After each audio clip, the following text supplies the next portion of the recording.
endlessly making copies of copies. With each new copy, the quality of the document further degrades.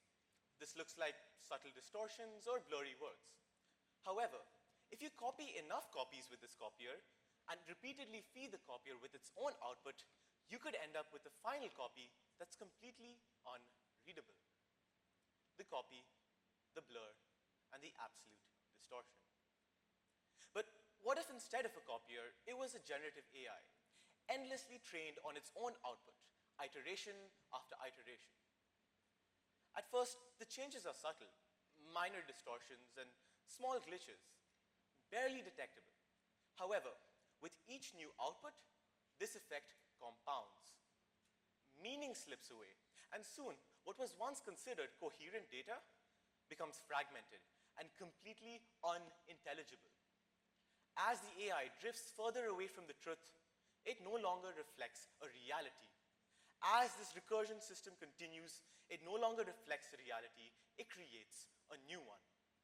The copy, the blur, and the absolute distortion. Ladies and gentlemen, this is the path that is currently leading us to the erosion of collective human knowledge on the internet. This effectively hits Control X on collective knowledge by cutting out critical information and leaving behind gaps in its place for humanity to deal with. In today's speech, we'll revisit the internet's vital role in storing human knowledge, the copy. Then we'll find out what recursive generation is and its impacts on the reliability of online information, the blur. And finally, we'll examine how recursive generation could permanently damage collective knowledge on the internet, the absolute distortion. To understand the effects of recursive generation, we must first reconsider how important the internet is when it comes to modern day knowledge acquisition. I don't know what that means either, but I'm going to try, all right? How did we get here? That's the main question. How have we reached a state where it's so easy to just know things in an instant? Because let's face it, the accessibility of knowledge today is nothing short of astounding. We've grown so used to this everyday reality that we don't stop to think about how unprecedented the internet is. It was only 30 years ago when access to collective human knowledge meant libraries and conversation. If you wanted to learn anything, you had to either read a book or actually talk to people. Between my attention span and my social skills, I'd probably still be wondering how to boil water. I can't imagine what it's like to go through an entire dictionary for one definition. I can't imagine what it's like to sift through stacks of encyclopedias for basic fact-checking. Can you? Well, the good news is, today, you don't have to do that. The internet's power to share and store knowledge for us humans has reshaped the way that we as humanity, simply put, know things. It has even reached to the point where to Google something is an everyday verb that you and I use without a second thought. However, there is a growing threat to our haven of knowledge that isn't being talked about enough today: recursive generation. As previously mentioned, this process involves artificial intelligence being repeatedly trained on data produced by itself or by other AI models. One of these AI models is ChatGPT, which produces, get this, over 100 billion words daily by using the internet as its primary training data set. Most of these 100 billion words end up on social media sites or news articles on the internet, which again is ChatGPT's primary training data set. While this may seem like an efficient way to obtain training data for an AI, recursive generation sets up a negative feedback loop that needs to be addressed right here, right now. Because the trust and responsibility that we're putting in AI is growing at an uncontrollable rate. I mean, people are using it to do their homework for them. They're using it to make presentations for them. It's even used to make speeches. But enough about me. Let's confirm this with solid scientific research. To illustrate this, a study was performed by a group of researchers who used pictures of handwritten digits as training data for an AI. The model was then asked to recreate a similar image.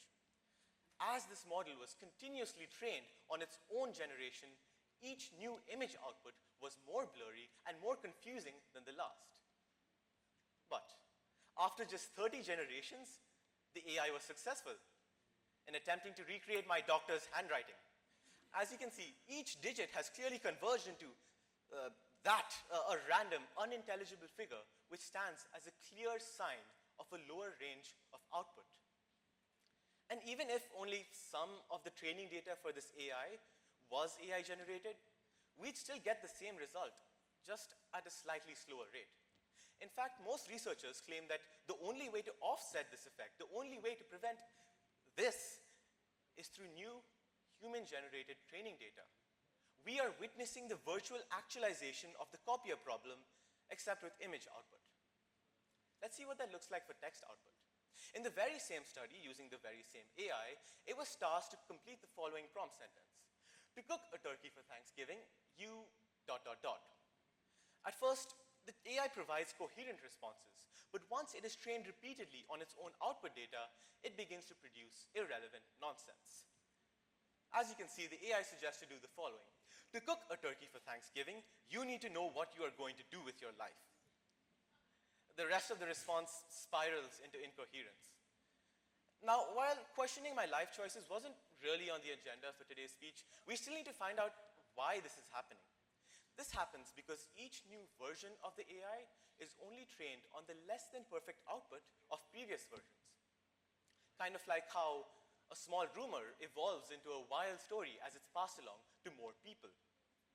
Consequently, the output becomes increasingly off-topic and increasingly confusing as it is further trained.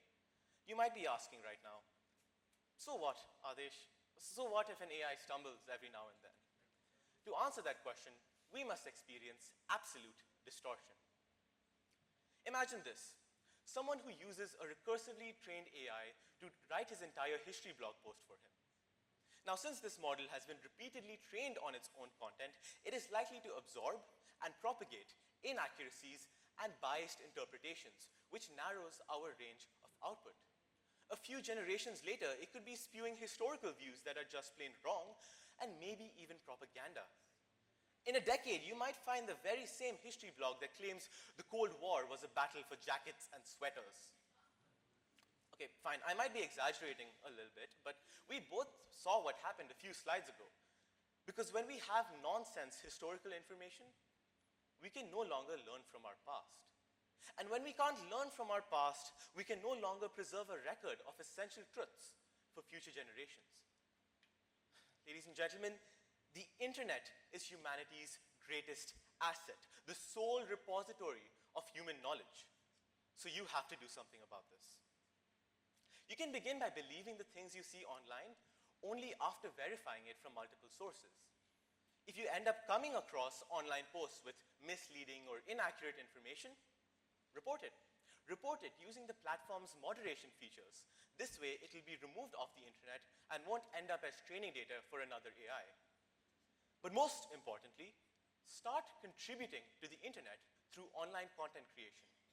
Whether it's blogs or social media posts, I promise you, your mind has a greater range of output than any recursively trained AI on this planet.